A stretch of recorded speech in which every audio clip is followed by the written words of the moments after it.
अच्छे दिन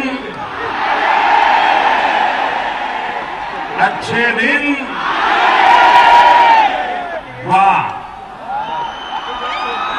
हम मोदी जी को लाने वाले हैं, अच्छे दिन आने वाले हैं, ओ अच्छे दिन आने वाले हैं। 2014 का जब इलेक्शन हुआ था तो उससे पहले बीजेपी ने एक नया नारा को बहुत फेमस किया था कि अच्छे दिन आने वाले हैं। लोगों को लगा कि अच्छे दिन आएंगे तो सभी ने मोदी जी को वोट दे दिया। उसके बाद प्रधानमंत्री बन गए मोदी जी, बहुत अच्छे काम करे, बहुत मेहनत से काम करे। तो क्या किया कि 500-1000 रुपये के नोट बंद करे और सभी को बैंकों की लाइन में लगा दिया। उसके बाद वैकेंसी घटाई, बेरोजगारों को लाइन में लगा दिया। लॉकडाउन लगाया, मजदूरों को लाइन में लगा दिया। अब 2024 में चुनाव आ रहे हैं, विपक्ष को जेल में डाल रहे हैं। क्यों? क्या हुई? अरे क्या नहीं हुई ये पूछो आप। राहुल गांधी जी की क्या गलती थी? बेचारे बोलते बोलते इतनी सी तो गलती है कि बोलते बोलते थोड़े इधर उधर निकल जाते हैं। अमेठी से तो आपने उसको वैसे नहीं जीतने दिया, वायनाड से जीता तो वो भी आपसे सांसदी देखी नहीं जा रही।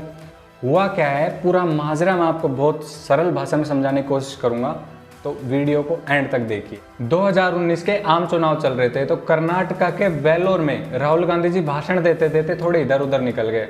सुनिए उन्होंने क्या कहा। एक छोटा सा सवाल, इन सब के नाम, इन सब चोरों के नाम मोदी मोदी मोदी कैसे हैं? नीरव मोदी, ललित मोदी, नरेंद्र मोदी, और अभी थोड़ा ढूंढेंगे तो और बहुत सारे मोदी निकलेंगे। अब राहुल जी ने पूरी मोदी कम्युनिटी को टारगेट कर दिया। तो बीजेपी के एक एमएलए हैं सूरत से, पुरनीत मोदी, उन्हें ये बात बिल्कुल भी पसंद नहीं आई। उन्होंने मानहानि का केस दायर कर दिया राहुल गांधी पर सूरत कोर्ट में।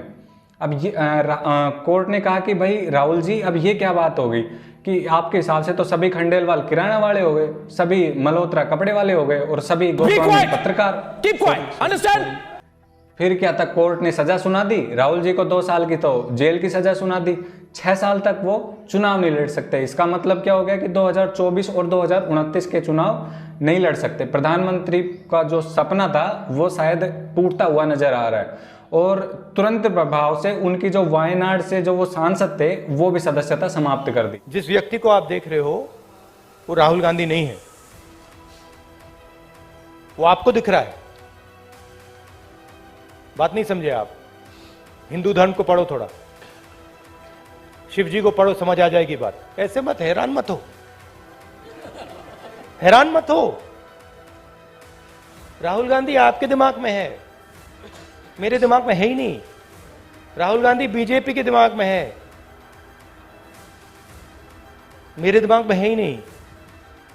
ये सब क्या देखना पड़ रहा है? अच्छा है मैं अंधा हूं।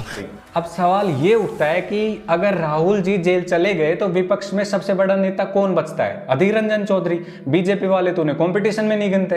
राहुल गांधी जी बच सकते थे अगर 2013 में उन्होंने कांड नहीं किया होता। उस समय प्रधानमंत्री मनमोहन सिंह थे। 1000 रुपए का नोट चलता था, पेट्रोल बियर से सस्ता मिलता था, न्यूज वाले तो न्यूज भी दिखाते थे। और कांग्रेस का सबसे बड़ा नेता राहुल गांधी जी को माना जाता था। ऐसा समझा जाता था कि मतलब अगले प्रधानमंत्री यही बनेंगे। मनमोहन सिंह एक विजनरी नेता थे, उन्हें शायद पहले ही पता था कि राहुल जी को इसकी जरूरत पड़ सकती है। तो 2013 में ही वो एक बिल लेके आए। उसके तहत अगर कोई नेता सजा में फंस जाता है तो उसकी एमएलए और एमपी की सीट 3 महीने तक कहीं नहीं जाएगी। अब नाम तो राहुल है, परफॉर्मेंस तो खराब होनी है। तो राहुल गांधी ने लिटरली उस बिल को फाड़ दिया। अब सवाल सरकार की स्विफ्टनेस पर उठ रहा है कि आपको इतनी क्या जल्दी थी कि राहुल जी का 24 घंटे के भीतर घर खाली करवा दिया? इतनी जल्दी तो मैगी नहीं बनती। लेकिन फिर ये भी है कि सरकार में तेजी होनी चाहिए। नहीं, कांग्रेस को इसका बहुत अच्छे से विरोध करना चाहिए, कुछ ऐसे।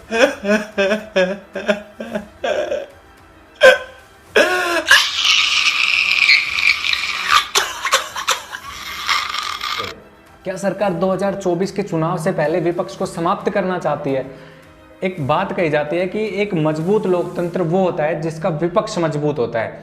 तो आप विपक्ष के इतने बड़े नेता को ऐसे जेल में डालोगे तो, और वो भी इस टाइम जब 2024 के चुनाव को होने में 1 साल का समय है, तो तानाशाही और लोकतंत्र में क्या अंतर होगा?